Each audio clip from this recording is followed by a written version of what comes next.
こんにちは。ゴルフをしようのあらちゃんです。これからゴルフを始める方からアベレージゴルファーの方を対象に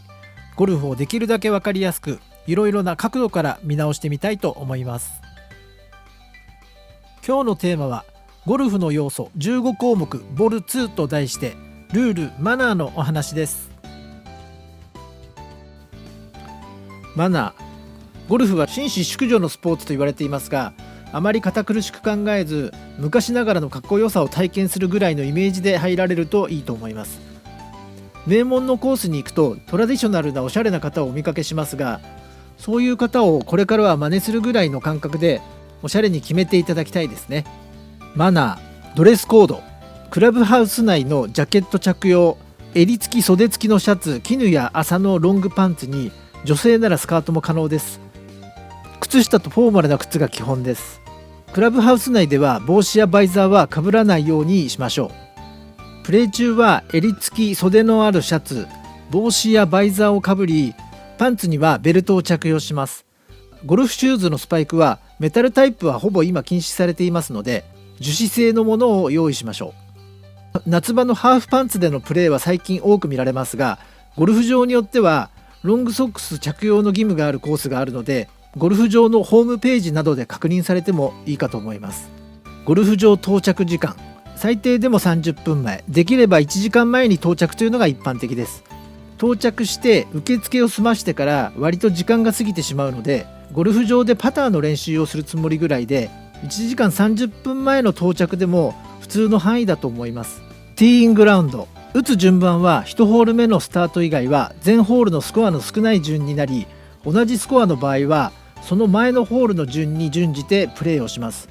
プライベートのプレーではお手洗いや準備の都合で準備が整っている順に打たれた方が望ましいとされています。打った人がティーイングエリアでプレーショットルーティンに入ったら、話し声や物音、自分の素振りなどは控えましょう。立ち位置も視界に入る場所はなるべく避けるのがマナーです。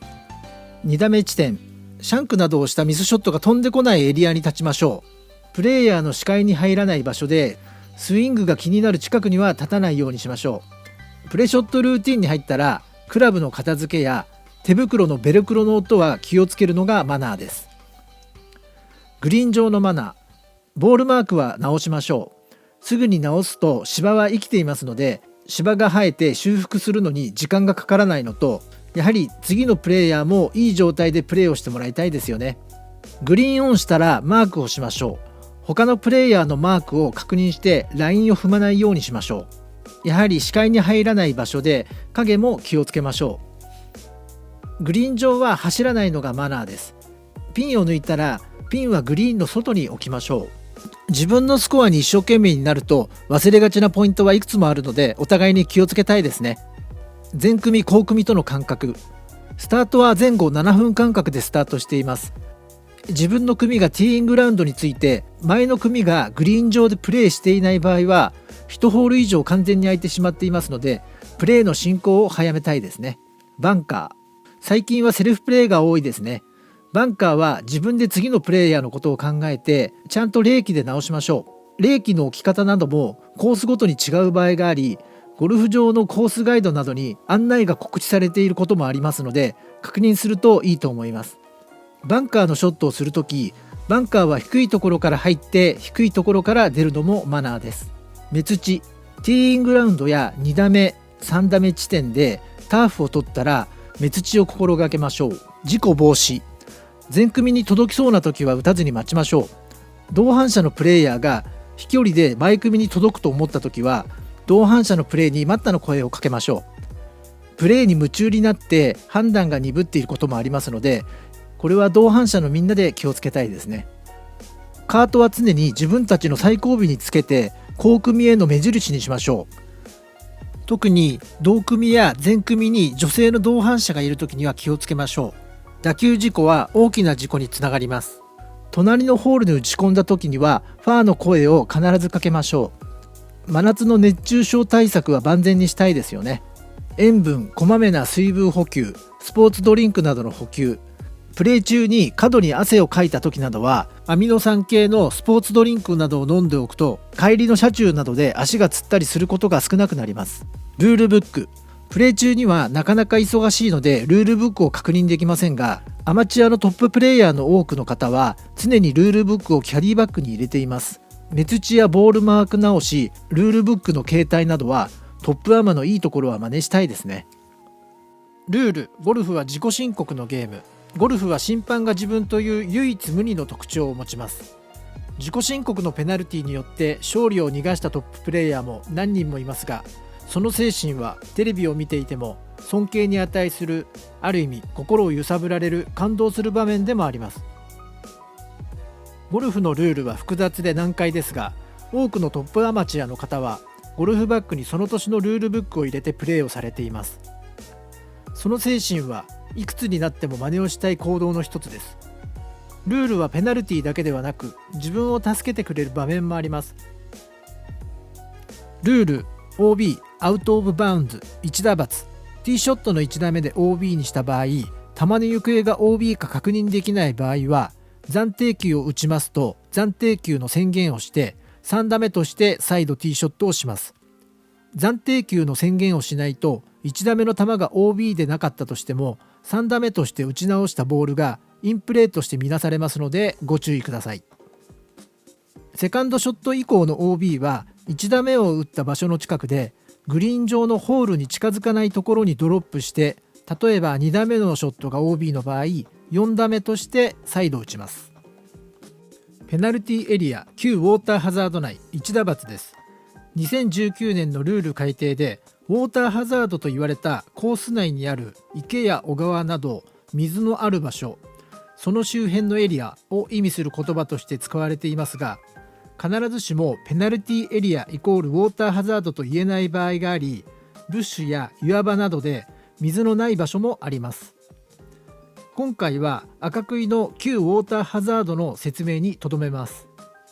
池に入ってしまった場合、1打罰で元の場所から打ち直すか、赤杭を最後に横切った地点とグリーン上のピンを結んだ後方線上に膝の位置からドロップして続けます。コース右側が全部池などの場合はボールが入った地点から2クラブ以内の範囲にドロップできます。また川の場合はボールが落ちた場所の対岸の2クラブ範囲内にもドロップできます。空振りは無罰です。1打として数えますが、プラスには加算されるペナルティはありません。グリーン上でマークをしないボールを拾ってしまった場合は1打罰となります。ボールの向きを調整したり、他のプレイヤーのバッティングラインを邪魔しないようにマークをしてボールを拾うことができますが、慌ててマークをせずに拾ってしまうと1打罰となります。バンカー内の砂にクラブが触れてしまった場合、2打罰となります。バンカーに入ったボールを打つときにクラブを砂につけてしまうと、2打目に打つ前だとすると次は4打目となります。バンカーとよく似ているウエストエリアと言われている場所はクラブを砂につけてもノーペナルティです。うっかりミスのペナルティはそこからスコアを崩しやすいので気をつけたいです。ストロークの時間、2019年のルール改定で40秒となりました。一般的なアマチュアプレイヤーの平均ショットの時間はそれほど長くはないとの統計が出ているようですが、ショットとしてプレショットルーティンを同じリズムやテンポで行うことは大切なので、ストロークの時間を気にするよりも自分のショットに入るまでのルーティン化を心がけたいですね。ちなみにタイガー・ウッズ選手はドライバーやアイアンのプレー中の映像を並べてもほぼ変わらないリズムとテンポで、クラブを何を持っているのかクラブヘッドを見ないとわからないぐらいのルーティンが確立されていました。2打目以降の打順、今までは円球1000打とされていましたが、ルール改定で順番ができたプレイヤーから打てるようになりました。ショットの準備ができていない同伴者がいる場合、コミュニケーションを取り合いながらなるべくプレーファーストでリズムよくプレーをしたいですね。球の捜索時間、ルール改定で3分となりました。捜索時間が短くなったので、より同伴者の球の行方や球の捜索は余裕のある限り協力し合いたいですね。カップの旗竿、ピンはルール改定で抜かずにプレーをしてもいいことになりました。パッティングでは穴にボールを入れるイメージよりも何か対象物に当てるイメージの方がしっかり狙えると言われています。物理学の博士号を持つデシャンボー選手はピンの素材などを調べて、どのピンは弾かれやすくどの素材のピンは弾かれづらいなど分析したそうです。皆さんも試されてはいかがでしょうか。救済の申告。救済時に申告する必要がなくなりました。ただし暫定給に関しては暫定給の宣言は必要ですので、お間違いのないようにしてください。救済時のドロップ方法。ルール改定で肩の高さから膝の高さから落とすというように変わりました。ドロップできる範囲はパター以外の一番長いクラブの1クラブの長さです。 USPGA のトッププロは膝の高さからスマートにドロップするにはどうしたらよいか試行錯誤しているプレイヤーもいるらしく、 YouTube にもドロップの仕方の工夫がアップされているようです。バンカー内のルースインペディメント。これまで取り除くと2打罰でしたが、無罰で取り除くことができるようになりました。落ち葉や小石、インペディメント、固定されていない障害物として取り除けます。グリーン上の損傷箇所修復。ルール改定でスパイクマークや人や動物、乗り物などによって作られた損傷箇所を直していいことになりました。スパイクマークの修復はルール改定の嬉しい一つです。球を動かしてしまった場合、ボールを捜索中に誤ってボールを蹴ってしまっても無罰でリプレイスできます。グリーン上でも誤って動かしてしまった場合、無罰でリプレイスできます。今日のテーマはルールとマナーをお話しさせていただきました。これからゴルフを始められる方が友人だけではなく、いろいろな場面でいろいろな方々とゴルフの話で楽しく盛り上がれるように、専門用語をできるだけ分かりやすくお伝えさせていただき、皆様のゴルフライフのお手伝いをさせていただければ幸いです。それではまたご視聴ありがとうございました。